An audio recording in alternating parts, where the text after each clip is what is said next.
And I remember I was so mad, like, can y'all shut y'all dumb asses up? Like, y'all, apparently you telling them the fifth, sixth, seventh time didn't do shit. So how about we stop? And how about you stop? And how about you actually, like, leave the room? Because you're actually a nuisance right now. So, maybe it's that. It's that for me. So, that really pissed me off. Hey, what's up? It's Jerome. Bring it up, bring it up, bring it up. So, I'm back with another video, and today I'm going to be talking about theater stories. So basically, on one of my other videos, somebody had commented that they wanted to hear more about my hairspray story. Well, you know what? If one of y'all bitches want to know the experiences I've had in high school, let a bitch know. Because let me tell you, doing hairspray with a bunch of incompetent bitches who did not know their fucking... one of my other videos, I was talking about my experience doing hairspray in high school. They commented that, and I said, say less. And I was thinking, well, actually, let me expand on this. I'll use that as a jumping point, but then I'm gonna just talk about just theater stories in general, like the good, the bad, the ones that piss me off, the ones that I laughed my ass off, the ones where I was about to fuck a bitch up, like all of them. These stories are going to be related around a performance or a rehearsal process or just anything where it's about performing, basically. Those are the stories that it's gonna be wrapping around. It's about to go down. So get your popcorn, get your Twizzlers, like, are those still a thing, Twizzlers? Get them because I'm about to spill some hot tea on you guys right now. Disclaimer, again, no tea, no shade to anybody who may or may not be mentioned. I will not be using names or character names, so everybody will stay anonymous, but you know if it was you. And like I said, no tea, no shade. I'm grown as a man, I'm adult, I'm over the shits. But at the end of the day, you was on some bullshit. All right, and last but not least, I'm gonna be eating some fruit mostly because this is my channel. All right, let's get in. So the first story, hairspray. I guess we can kind of call this a mukbang. But first story, hairspray. So basically, senior year comes, I get cast as Seaweed. I'm auditioning for schools at this time, for musical theater schools. I'm really about my ish at this point. And hairspray, like I said in my other video, was a bucket list dream of mine to play Seaweed. So I was really trying to make sure I was on my shit. Why are these other leads around me?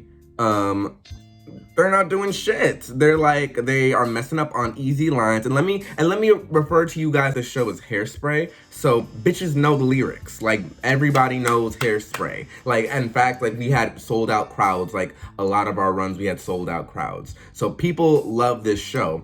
How do you not know the lyrics to some of your songs? How am I in the second row dancing and the bitches in the front row looking at me? That don't make no sense. At the end of the day, I was so mad. And at the end of the day, somebody actually checked the people who didn't know their lines in our group chat. They were like, no, I had people come into this performance and you didn't know your ish and A, B, C, D, E, F, G. But then this person is gonna refute with, well, I really tried and I really did my best. Your best? You didn't have your stuff memorized. What do you mean the best? And at the end of the day, I had no sympathy for these hoes because at the end of the day, the director, she had told us one time, she was like, okay, well, this scene's really iffy. Just go over your lines in this scene, like as a group, like right now. We go do that. As an equity bitch as I am, I'm sitting there like, and also, mind you, I know my lines plus half the other cast members. Let's remember that. So we're sitting there, we're doing our lines, not for me, because I already know my shit. We're doing them, these bitches on their phones while doing their lines. Not looking at their lines, they're on Twitter.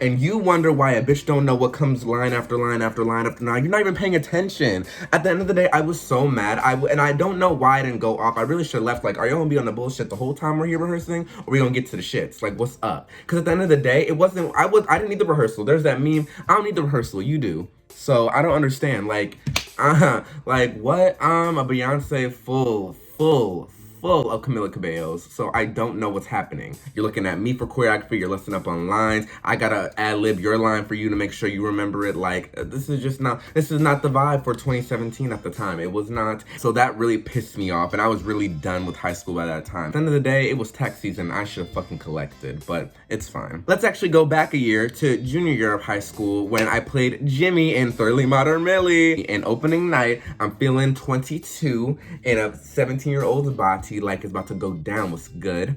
and I crack on What Do I Need with Love. Near the beginning of the song, I remember where too. Let me do a reimagining of it. It said, me, no, no, no, no. Then because the next part's like, no, no, no, no. I'm a Joe with just one name. Hey, every night's a different name. Hey, hilarious after the thoughts. Completely devastating and tragic in the moment. But we got through. The run was decently bad, but no, I'm kidding. The run was actually really good. But yeah, back to Hairspray. Actually, I forgot. So Hairspray, we do about 5 nights of shows, and then matinees too. So on the last show, it was a matinee a Sunday. A bitch is sick. Like, how dare I get sick? Like, I was really just like dying on my deathbed. But you know what? The show goes on. So Run and Tell That, for the most part, isn't too bad until it really gets to like the mid/end, and that's just when, because it gets the keys change. Woo, like what a tragedy. If you were at that last performance of Hairspray, I would like to issue a personal apology to you and for what you had to witness that night, because it was not fair to you. It was not fair to me. It was not fair to the original Seaweed. It was not fair to Elijah Kelly, their movie Seaweed. It just wasn't fair. And I remember it because usually what I would do some type of riff at the end, but I remember my voice was out of this galaxy. It was nowhere to be seen in this millennium. So I tried to do a little cute riff down, and it's on the part where it's like running da da da da da da da da, and then it's just me, bitch. So I'm holding that last one out. Music comes back in. I'm off pitch. Where did your note go? So like I said, you witnessed that. You will get a refund when I get to where I need to be in life, which is Hollywood. Yeah. That's a wrap on Hairspray. Another moment that's actually hilarious is that, so I did show choir, competitive show choir. We are doing our summer concert, which is like basically like the kickoff concert for the year. It happens in August. It was my senior year, and we were doing My Shot from Hamilton, and I got the solo from I Imagine Death So Much It Feels More Like a Memory to the end. That's a pretty hefty, big-ass fucking solo. It's about 1.5 minutes. They gave me that bitch on Wednesday. The show was on Saturday. Mind you, this rehearsal process for the show, we were at rehearsals all day. I really have no type of time to memorize this shit. But basically, I get the solo, Saturday comes, I think I have it all memorized, it's going down, blah, blah, blah, blah, and then I blank. Completely. Like, and I know the exact moment when, and it's actually like, it was kind of like it was out of a comedy, because it was so freaking funny. Like, it went, because I know the whole solo now, as a senior, in college. Yeah, it was like, oh, I got it. And if we win our independence, that'll guarantee a freedom for our descendants, or what the blood we shed in the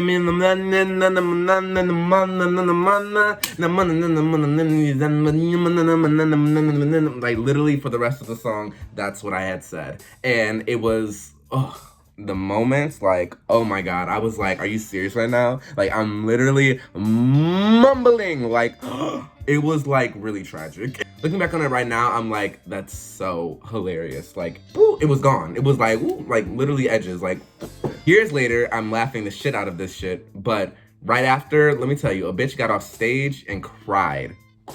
Like, I cried. I got in the car, my mom was like, oh, good show. I'm in tears. She's like, what's up? I'm like, a bitch messed up the whole end of my shot. Like, what are you talking about? She's like, oh, I didn't notice. Hamilton's basically all mumbling anyway. So, but actually people didn't notice until they watched it in a video, which I find so funny. Like, y'all didn't notice for a solid minute. I was literally saying no words. After you watch the video, I guess people could see, because actually like a few months later, or no, it was a year later.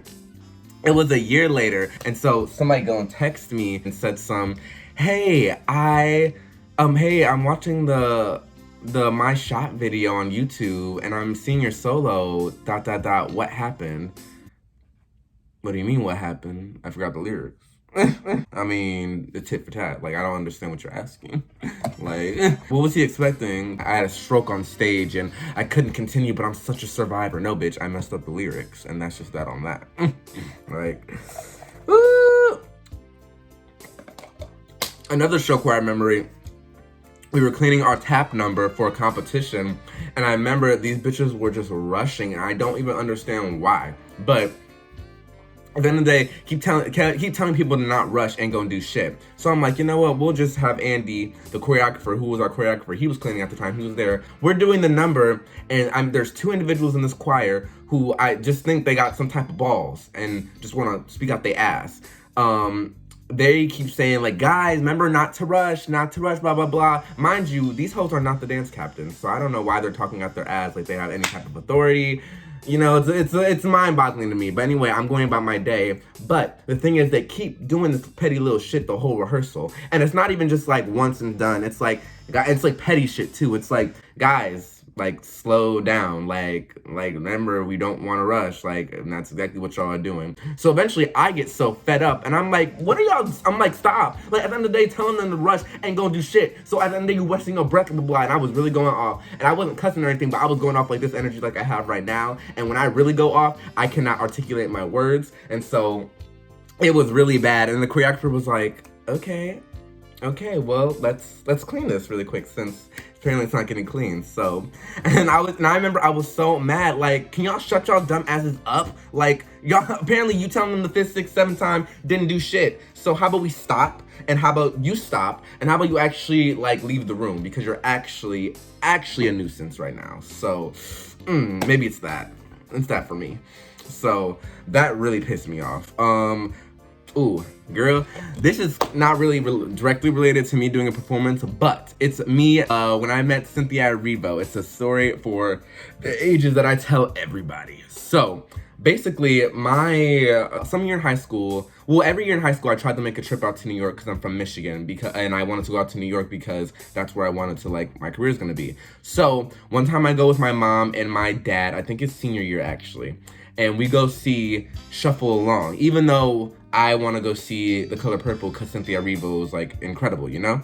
But, you know, The Color Purple tickets are, like, $100 each, and $300 was not in the budget that year. So, we go see Shuffle Along. First of all, I want to personally apologize for putting disrespect on Shuffle Along's name back in that day, because that cast was star-studded.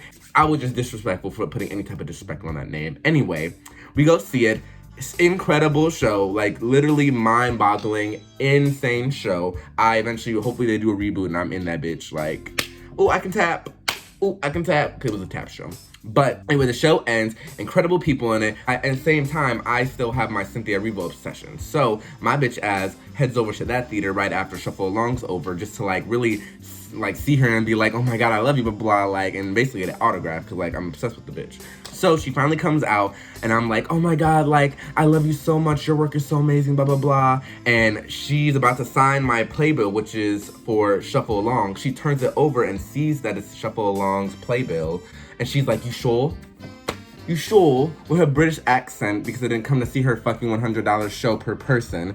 And I was like, oh, like, I really couldn't see your show today. Like, it was too much money for my family and I, but you're amazing and everything else I've seen all the clips from you from this show, blah, blah. And so she just signed it and gave it back to me and continued. And I was like, So there was no reason for that attitude. I told my one friend about the story and he was like, you should have been like, oh, I was looking for Jennifer Hudson anyway. So, my bad. I was like, you know what? I should have. Like, give you an ego check. Like, watch your mouth. Watch your mouth. You might be talented, but at the end of the day, don't just talk to me any old way. Maybe she was thinking of it like, I just wanted a signature. I just wanted somebody, like, that was kind of known to sign my playbill. No, I wanted your signature because I was obsessed with you and I thought you were so talented and such a cool person. But no, now I know you just...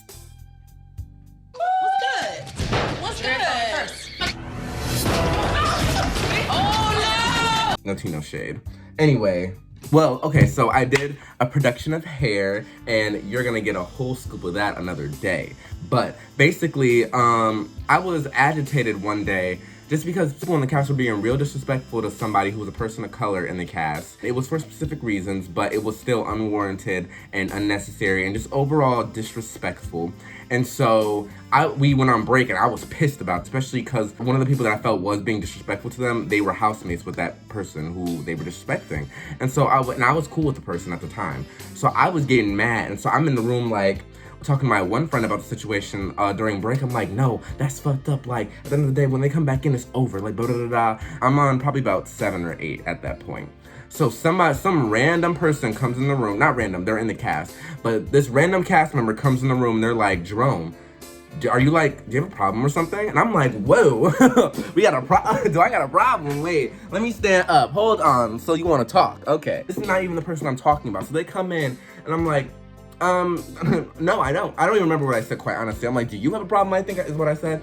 They were like, well, you said I heard my name. So get your irrelevant ass out of here. You know where you heard your name? In your mind and in existence land, because that's where it exists. Not in anybody else's mind, not in my mouth, not in my head, not in my heart. So I don't know what you heard, but at the end of the day, that's the delusions in your head. So sorry.